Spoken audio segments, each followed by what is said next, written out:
guys, thanks for joining us on Family Life today here on YouTube. Make sure you subscribe.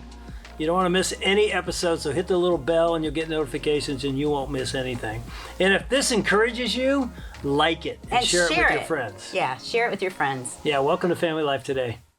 Happy Thanksgiving. Do you know what time it is? It's time for... football. I was going to say turkey and family. I thought you were going to say gratitude, which of course it is. Thanksgiving is a great holiday. My favorite, actually, because it's so pure. Which is so interesting because for 33 years, you're the Lions chaplain. And for 33 Thanksgivings... I know what you're going to say. I was never home for Thanksgiving. You were on the football field, and you loved every minute of it, didn't you? Well, the ones we won, like 2 of them. But no, I mean, we had a tradition because we were always, and we will be again this year, the first game on Thanksgiving Day is always the Lions. And so then we had dinner later. Yeah. And then we watched the other 2 games. Yep. Welcome to the Wilson household.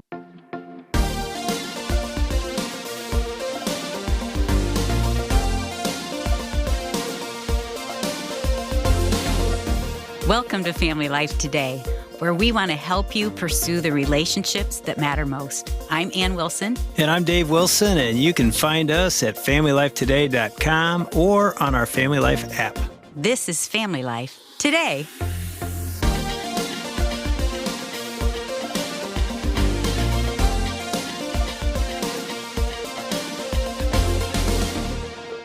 What's really exciting about this Thanksgiving is we sat down with 3 of the quarterbacks and their wives that we got a chance to lead spiritually when they played for the Detroit Lions. And we sat down with them and had a conversation about how God showed up in a big way through their lives and through their ministry. It was Jon Kitna and Josh McCown and Dan Orlovsky. And I should mention Jenny Kitna and Natalie McCown and Tiffany Orlovsky because their wives were a big part of our ministry as well. But God really did something.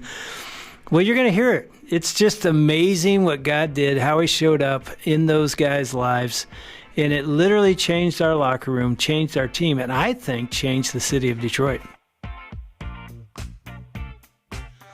Pretty amazing how God brought the 3 of you together in Detroit. I'll start with John. As you signed, it was the only time in 33 years as the chaplain of the team that we were asked by the general manager and the head coach to be a part of a lunch when, John, you and Jenny were coming in to be recruited, basically, to come to Detroit.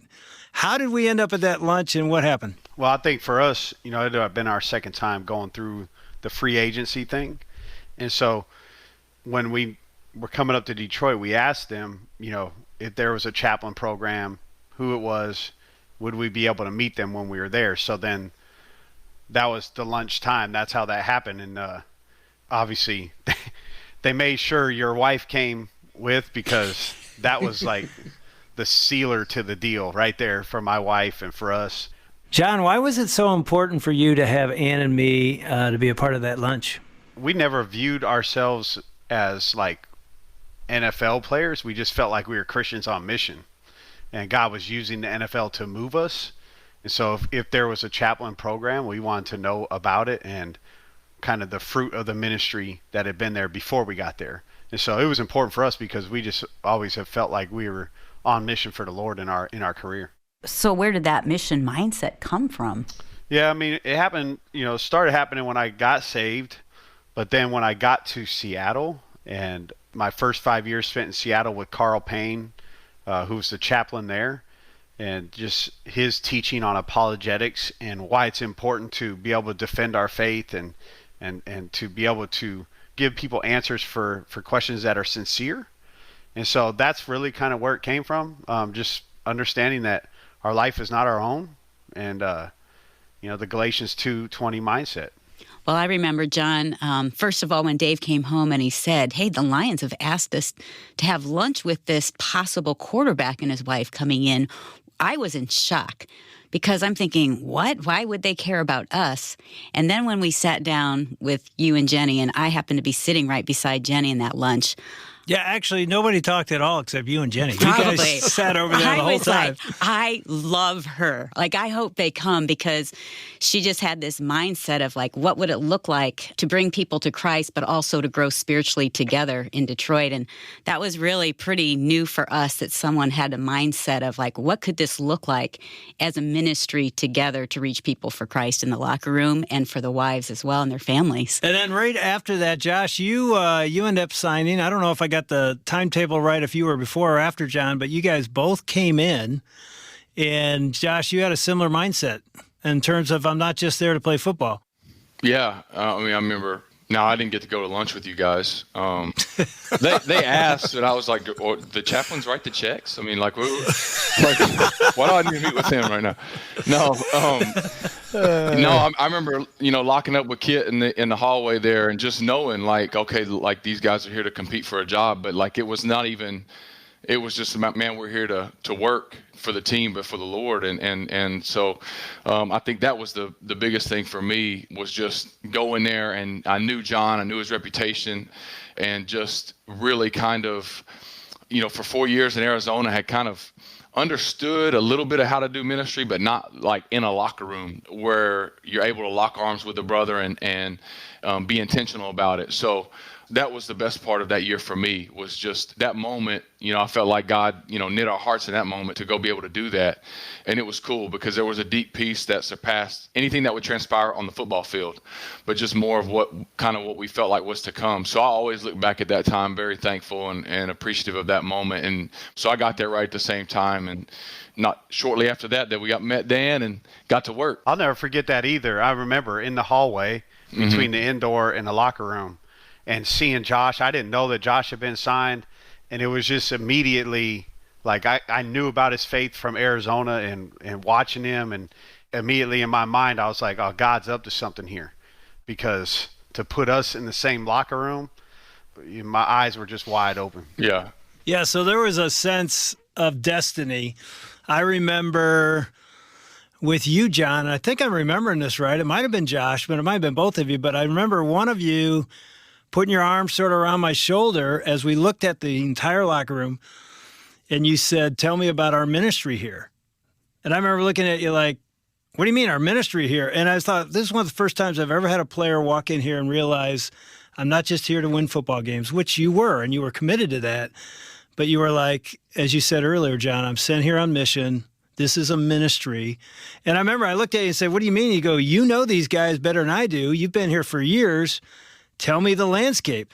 Who's open? Who's not? Let's go, because God's going to do something.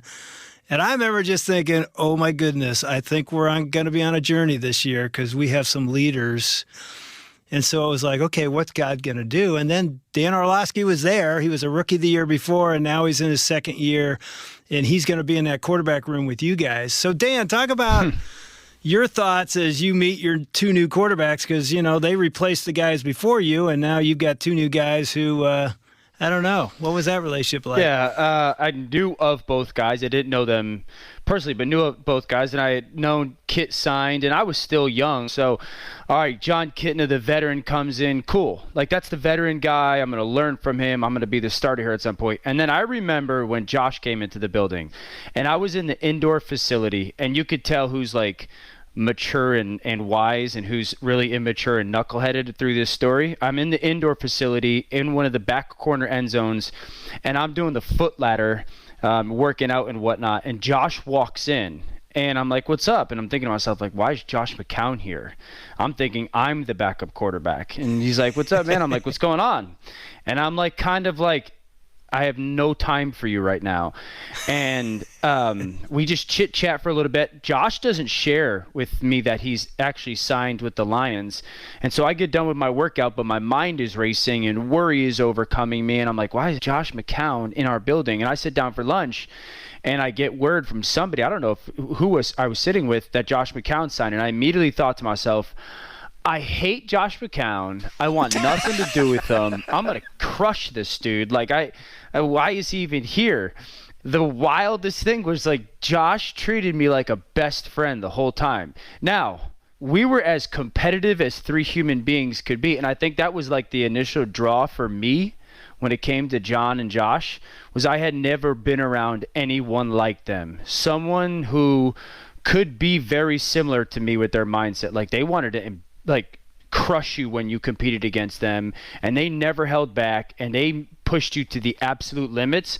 But then they were like amazing human beings to you, and incredible husbands and remarkable fathers and great teammates. Like I'd never been around someone that could want to knock you down and help you up at the same time in every aspect of your life. And I think that was like my initial draw to just sitting back and going, something that they have is like I've never seen before.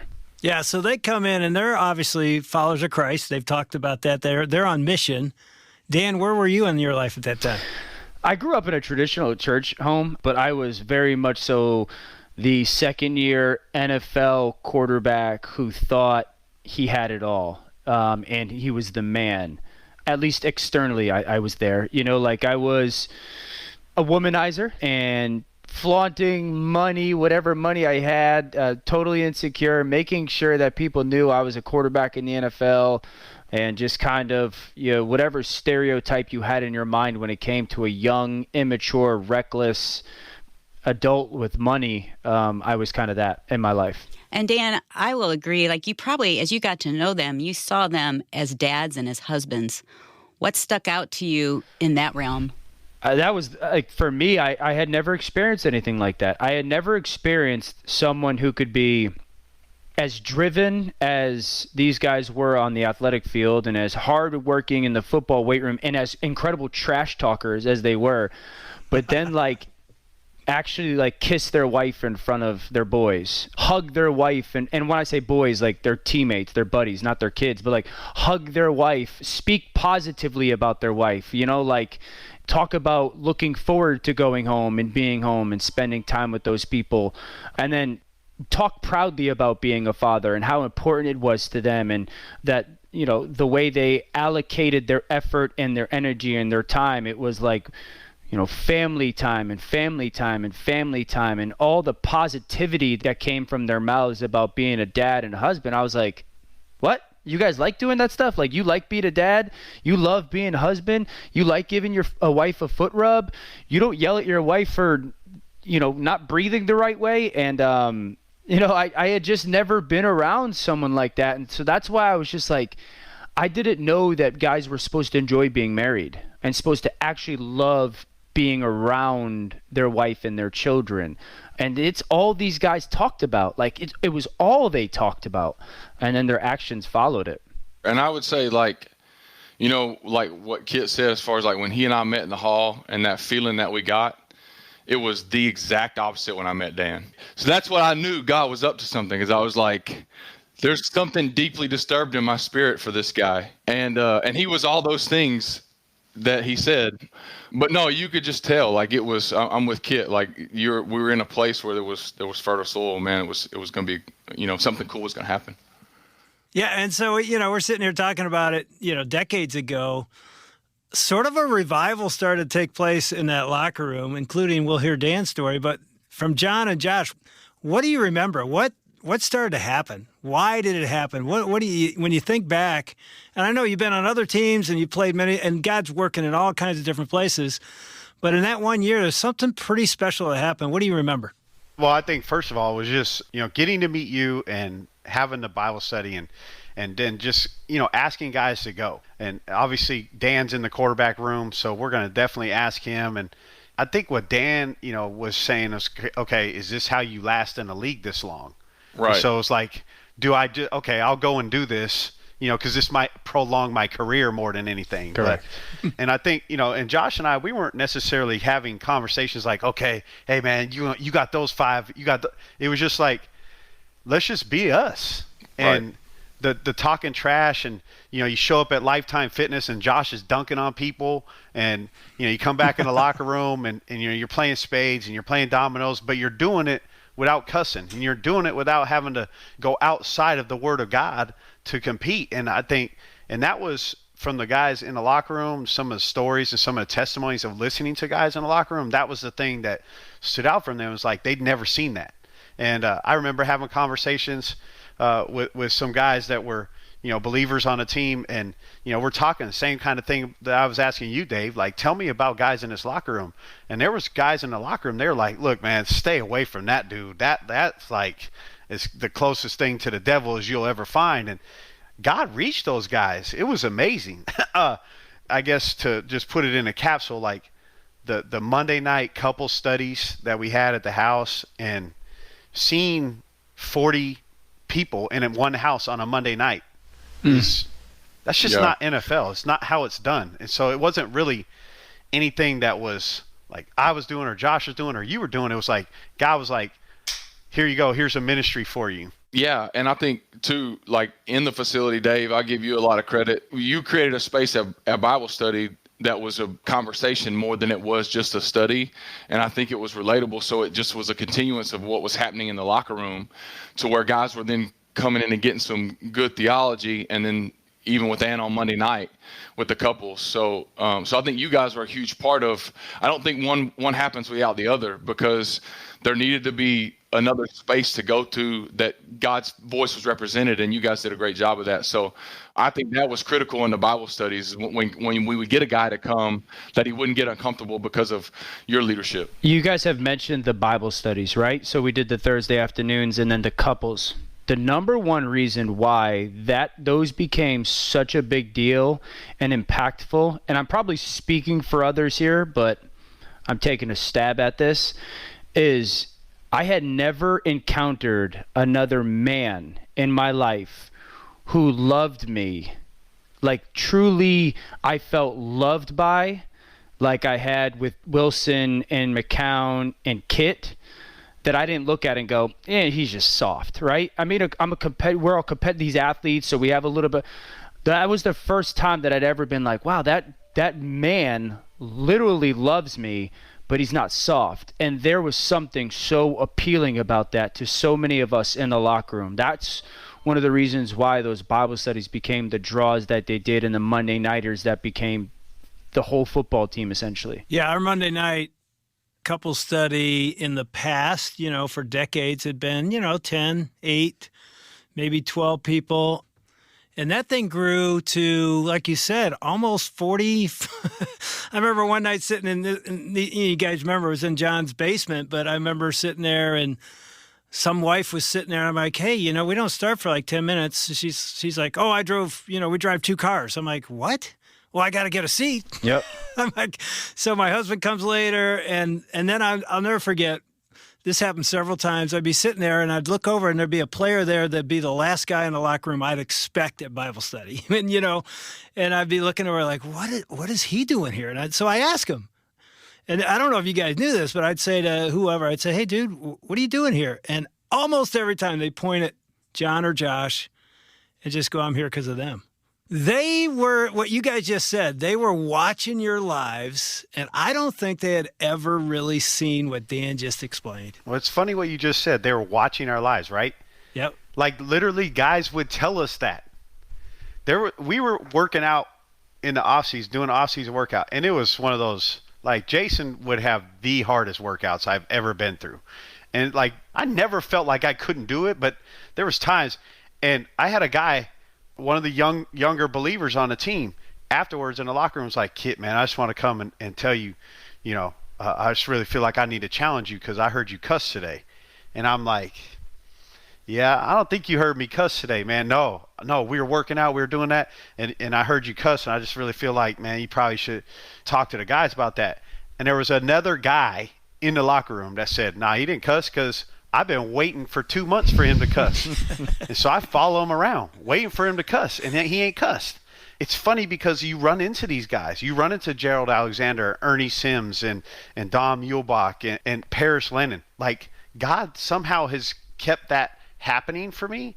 And to listen to their testimonies 10 and 12 years later and hearing what God did in that, that short amount of time, it wasn't even a full year. It was, 8, 9 months. And what he did and is still doing in the lives of these people but they were watching. Mm-hmm. They were watching. I remember one time walking into the guys' study in the locker room, and Calvin Johnson came running in. And that day in practice, you guys remember it. I wasn't there. Kit, you went off on somebody. The defense got, it was a goal line deal. And, and we all been there, where they're grabbing guys and doing stuff. And you run up there and you're screaming at him. And Calvin comes in. And his comment is, I never seen a guy get so mad and not cuss. You never cussed one time. You honored Christ even in that moment. And he just walked out of the room. I'm like, what just happened? But again, it struck him. What Dan said, strength, but under Christ. That's not something like that. I think we okay, I got to be a certain way. Like, that's walking with Christ. We're called to be a peculiar people. That's what should be peculiar, is that we can compete like crazy, like Dan is saying, and we can be angry without sinning, and people should be looking and going, okay, what's different? Mm-hmm. That's 1 Peter 3:15, and that's what Carl Payne trained us on all those years in Seattle. Well, it's interesting, too, because behind the scenes, my wife's Bible study that I had grew that year, too. And it was pretty interesting, too, as I talked to the wives, like, hey, man, it's exciting that you're here. What are you doing here? And they're all like, we just want marriages like the Kitnas and the McCowns.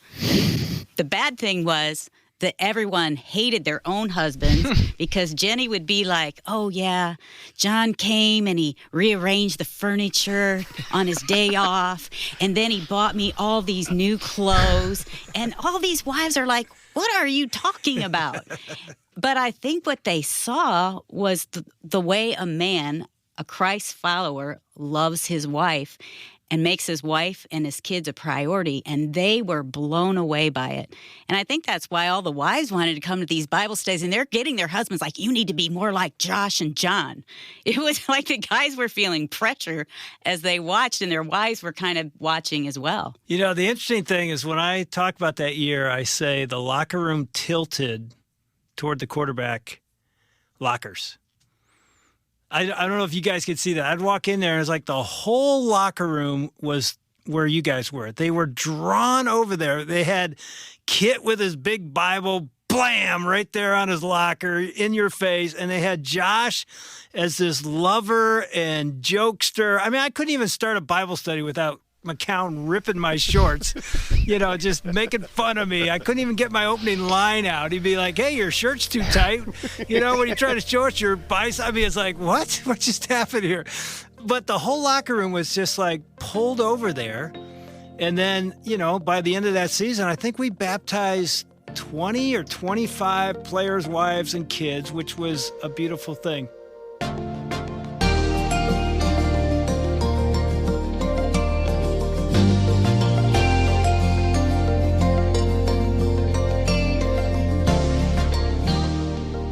I know as I watch football today, which I'll do a little football watching today, I think most of us will, I will remember that there are guys playing in the games today where football is not their number one priority. That doesn't make them any less competitive as athletes. It just means that they understand where Jesus fits into the whole story.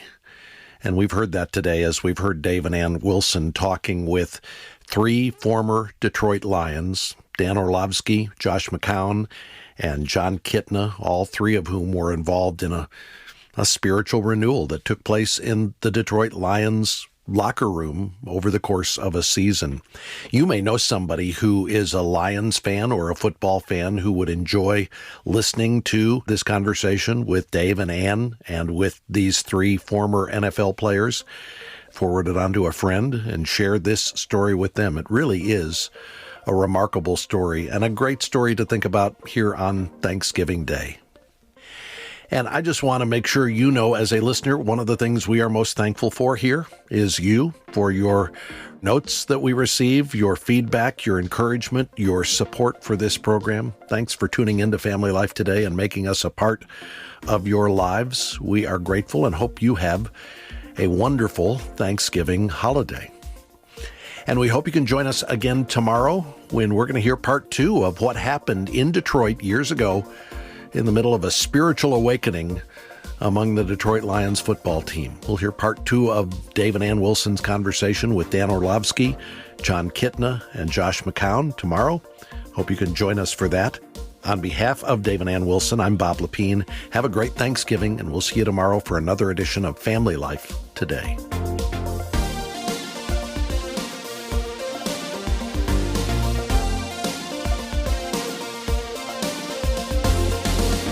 Family Life Today is a production of Family Life, a Crew ministry, helping you pursue the relationships that matter most.